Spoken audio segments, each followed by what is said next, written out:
Senhora, a senhora está passando bem? A voz do garçom parecia vir de muito longe, abafada pelo zumbido ensurdecedor nos ouvidos dela. Clara segurava o cartão de crédito daquele estranho, seus dedos tremendo tanto que o pequeno pedaço de plástico quase caiu no chão. O nome gravado ali fez seu coração parar. O ar sumiu dos pulmões. O restaurante girou. Ela não fazia ideia de que sua vida mudaria para sempre.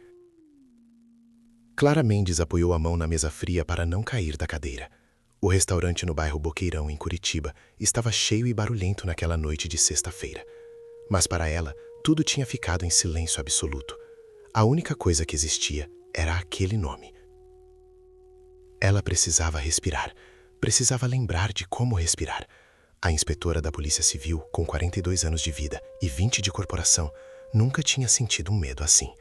Nem quando enfrentava bandidos armados. Minutos antes, tudo estava calmo. Clara tinha entrado ali apenas para fugir do frio e da solidão de seu apartamento pequeno. Era uma noite difícil.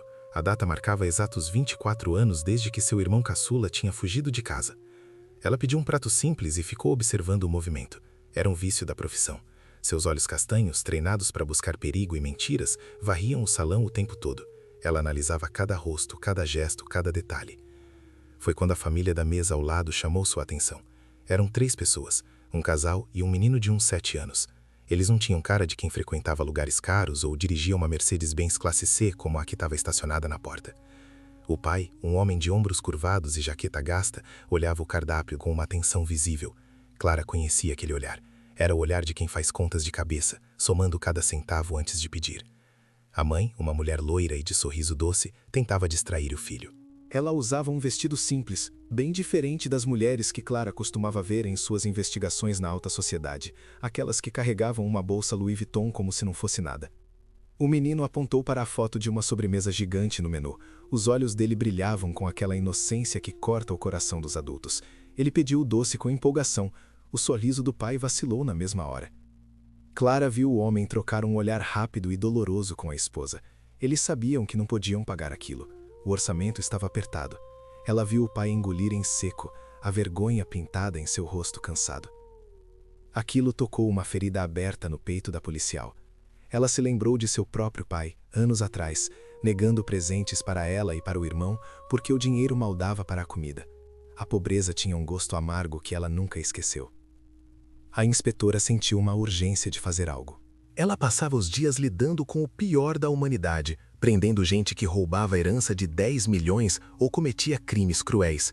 Ela precisava ver algo bom acontecer, pelo menos hoje. O garçom se aproximou da mesa da família.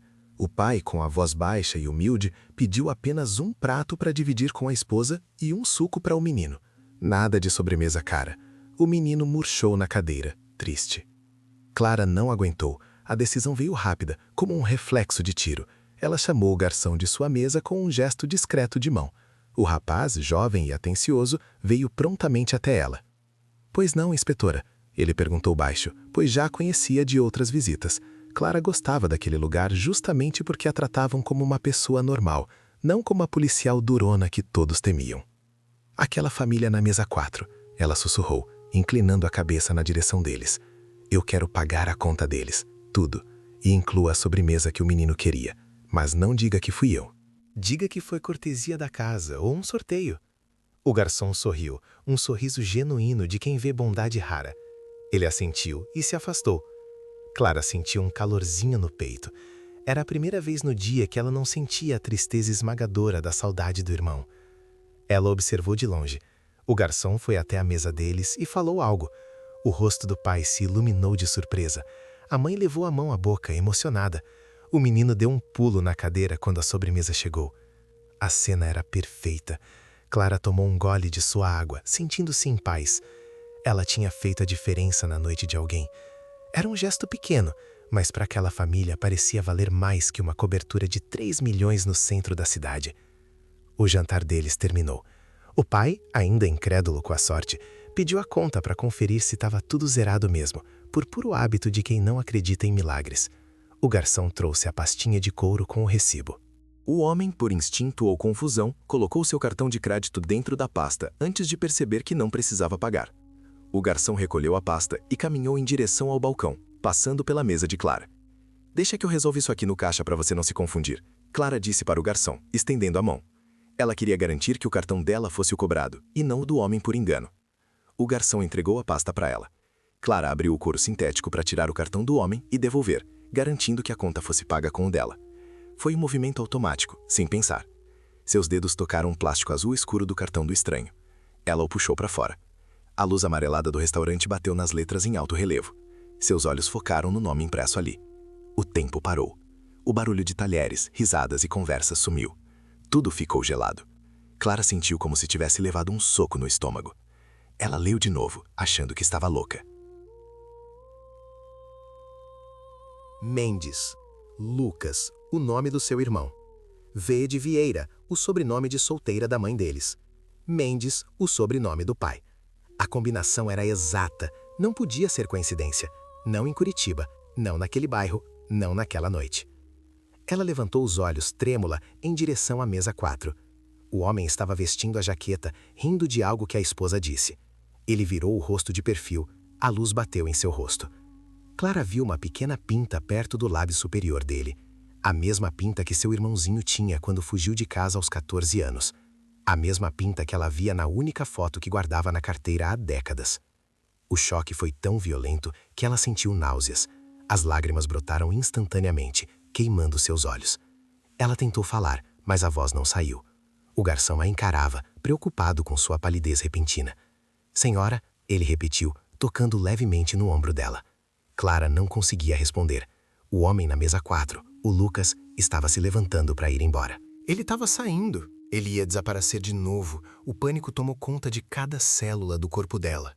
Ela olhou para o cartão em sua mão, depois para o homem. Era ele, tinha que ser ele, mas ele parecia tão diferente, tão marcado pela vida. E ela? Será que ele a reconheceria depois de tanto tempo? O medo de ser rejeitada travou suas pernas. Ela era a irmã que ficou para trás, a irmã que não conseguiu impedir a briga que o fez fugir. A culpa que ela carregava há anos pesou toneladas em seus ombros. O homem pegou a mão do filho e começou a caminhar em direção à porta. Eles estavam indo embora. Clara precisava fazer alguma coisa. Ela precisava se mexer, mas seu corpo não obedecia. Ela puxou o ar com força, o peito doendo, o cartão parecia queimar na palma da sua mão. Se eles saíssem por aquela porta, ela talvez nunca mais os visse. Seria o fim antes mesmo do recomeço. Espere, ela sussurrou, a voz falhando, rouca e fraca. Ninguém ouviu. O garçom franziu a testa, tentando entender o que estava acontecendo com a cliente simpática que de repente parecia estar tendo um ataque. Clara fechou os olhos por um segundo, forçando seu cérebro policial a assumir o controle. Haja, Clara, haja agora ou morra de arrependimento, ela pensou. Mas o medo era paralisante. O passado estava ali, a 5 metros de distância. O garçom continuava parado ali, segurando a máquina de cartão, esperando uma resposta que não vinha. Clara sentiu o celular vibrar no bolso da jaqueta, um lembrete físico de que o mundo real ainda existia. A vibração contra sua perna a trouxe de volta, puxando-a do abismo de suas memórias. A conta, ela gaguejou, forçando as palavras a saírem. Cobre no meu. Devolva o cartão dele na pasta, por favor. Eu preciso ir atrás dele. É um caso de polícia. A mentira saiu automática. Era sua defesa padrão. O garçom arregalou os olhos e recuou um passo, assustado. Clara não esperou pelo recibo. Ela digitou a senha com dedos trêmulos, quase errando os números que usava todos os dias. A transação foi aprovada.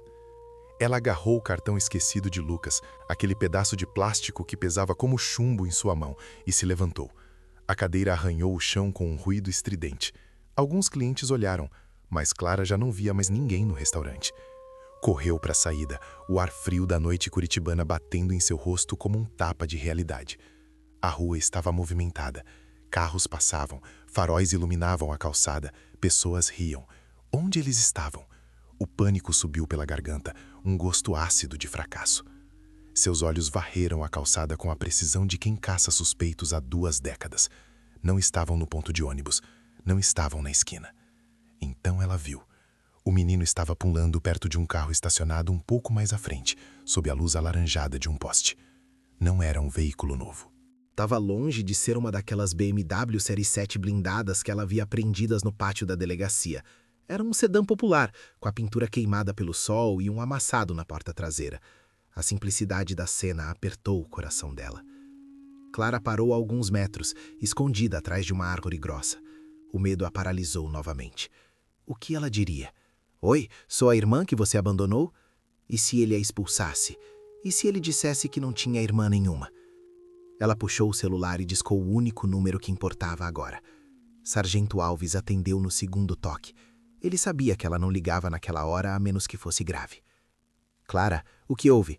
A voz grave e paternal dele encheu o ouvido dela, trazendo um pingo de sanidade. É ele, Alves. Eu o encontrei.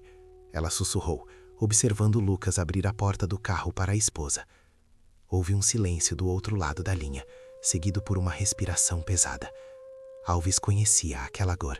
Ele sabia que Clara procurava o irmão em cada rosto, em cada cadáver não identificado, em cada suspeito que passava pela delegacia. Você tem certeza? Ele perguntou, a voz firme, mas gentil. O nome no cartão, a pinta no rosto, o jeito de andar. É ele, Alves. Eu estou com o cartão dele na mão. Eu paguei o jantar deles. As lágrimas voltaram a escorrer, quentes e incontroláveis. Ele vai entrar no carro. Ele vai embora. Clara, escute. O tom do sargento mudou. Virou ordem de comando. Você é uma inspetora de polícia. Você já enfrentou o traficante armado, já entrou em cativeiro. Não deixe o medo de uma rejeição te impedir agora. Se ele for embora, você nunca vai se perdoar. As palavras dele foram o empurrão que ela precisava. Clara desligou o telefone e guardou no bolso. Ela secou o rosto com a manga da jaqueta. Respirou fundo, enchendo os pulmões com o ar gelado e saiu de trás da árvore.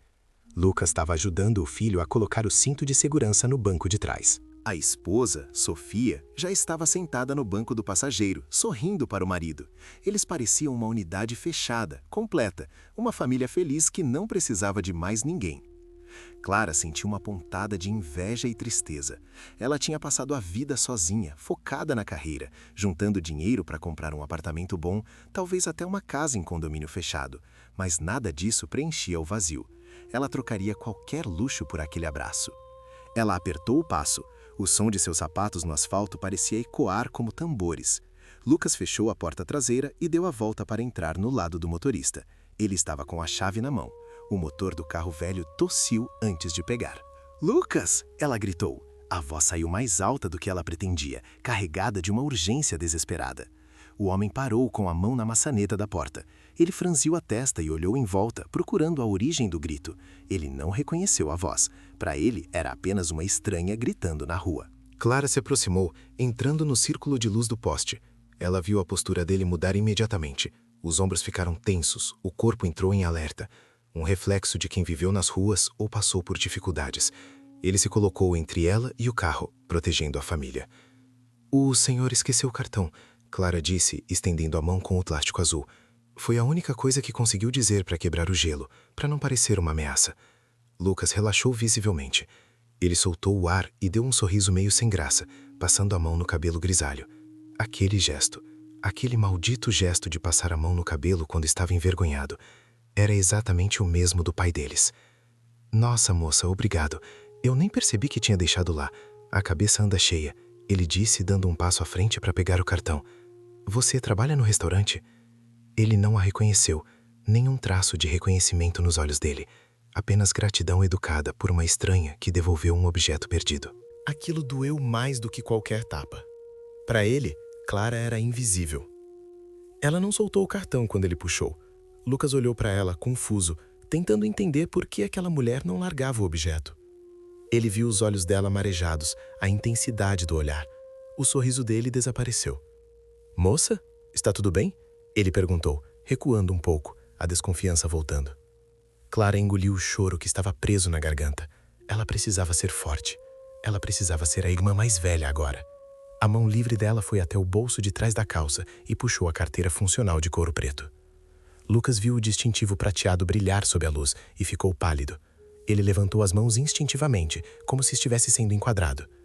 "Eu não fiz nada, senhora. O carro está com o documento atrasado, mas eu ia pagar mês que vem." Ele começou a se justificar, o medo da autoridade transparecendo em sua voz trêmula. "Não é sobre o carro, Lucas." Ela o interrompeu, a voz embargada. "Eu não sou só uma policial." Ela abriu a carteira, mas não para mostrar a identidade funcional. Seus dedos, ainda trêmulos, puxaram a foto antiga, plastificada e gasta pelo tempo, que ficava escondida atrás do distintivo. A foto mostrava duas crianças, uma menina de 12 anos, magra e séria, abraçada a um menino de 4 anos, banguela e sorridente, com uma pinta inconfundível perto da boca. Clara estendeu a foto para ele, junto com o cartão de crédito. Sua mão tremia tanto que a imagem parecia vibrar no ar. "Olha para mim, Lucas", ela pediu, um sussurro que carregava 24 anos de espera. "Olha para a foto e olha para mim." Lucas baixou os olhos para a fotografia. O tempo parou novamente. Ele piscou, confuso. A imagem era familiar.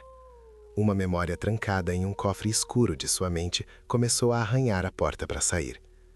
Ele olhou para a foto, depois para o rosto de Clara. Seus olhos percorreram a cicatriz no queixo dela, os olhos castanhos cansados. A respiração dele ficou irregular. O mundo ao redor deles desapareceu. A esposa dele abriu a janela do carro, preocupada com a demora, mas nenhum dos dois ouviu. "Clara!" A palavra saiu dos lábios dele como uma pergunta, frágil e assustada, como se pronunciar aquele nome fosse quebrar a realidade. Clara sentiu as pernas cederem. A confirmação. Ele sabia, ele lembrava. Mas o olhar dele não era de alegria, era de choque, misturado com uma vergonha profunda e um medo antigo que ela não conseguia decifrar completamente. Ele deu um passo para trás, como se quisesse fugir. "O que você está fazendo aqui?" ele perguntou, a voz endurecendo, defensiva. "Você veio me prender? Veio me cobrar pelo que eu fiz?" A pergunta atingiu Clara como um soco. Cobrar pelo que ele fez? Do que ele estava falando?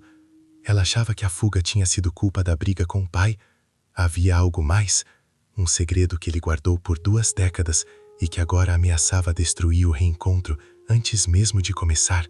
Ela tinha uma decisão impossível pela frente: agir como a irmã que perdoa ou como a policial que investiga. Cobrar?